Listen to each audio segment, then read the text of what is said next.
how to see all follow requests on Instagram.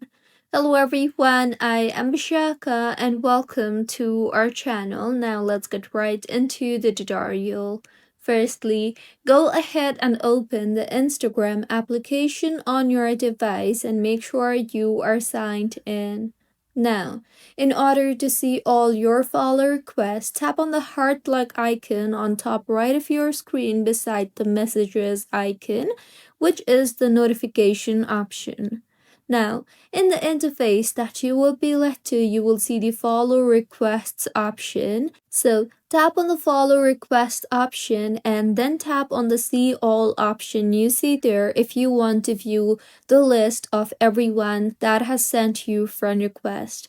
Now, in this particular interface, you will be able to view all the people that has sent you friend request.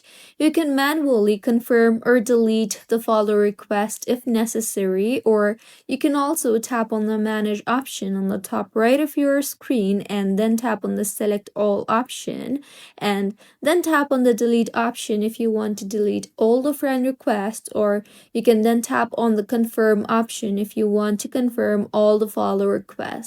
So this is how you can see all follow requests on Instagram. If you find this tutorial helpful, please like the video and do comment if you have any queries. Also, do subscribe to our channel for more helpful tutorials like this.